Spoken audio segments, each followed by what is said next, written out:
procession of vehicles led by a hearse made its way through Belize City this morning, passing in front of 5 Catholic churches before culminating at Holy Redeemer Cathedral.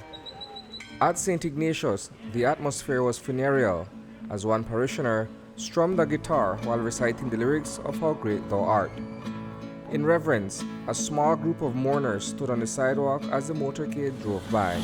I see the stars, I hear the rolling thunder.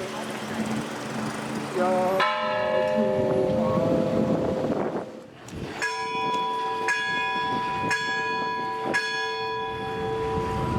The funeral of a high-ranking member of the Christian clergy soon followed. Bishop Emeritus Dorick Wright was laid to rest at Holy Redeemer Cathedral today, the same place where he was ordained 45 years ago. Our brother Bishop Wright readied himself every day to die. I want to go home. But for this day to happen, it had to happen on God's time and according to God's way. His motto on his shield declares, and I quote, it says, "May all begin and end in Christ." Born Dorick McGowan Wright, he grew up in the Holy Redeemer Cathedral parish in what was then British Honduras. His first cousin is Anglican Bishop Philip Wright, a fellow member of the Belize Council of Churches.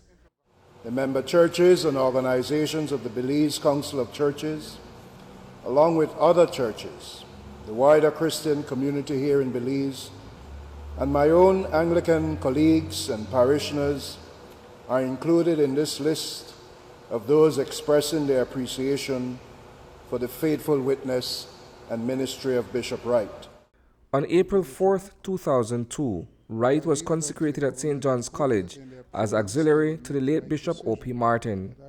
He was appointed Bishop of the diocese 4 years later and installed by Archbishop Luigi Pizzuto on January 23, 2007. Where expression of condolences come in from all over the world to us, to our church. The Holy Father, Pope Francis, through his Secretary of State, expressed his sadness at the passing of Bishop Dorick Wright. The nuncio in Trinidad sent his condolences. We have secretaries of nuncios in the past. 2 are now in the Philippines. And they also remember Bishop Wright and they send condolences. Bishop Wright's interment, like the preceding memorial mass, given the time of his death amid the COVID-19 crisis, was physically witnessed by a handful of mourners. Despite being a former senator, the traditional pomp and circumstance by representatives of government was noticeably missing from the ceremony. Reporting for News 5, I am Isani Cayetano.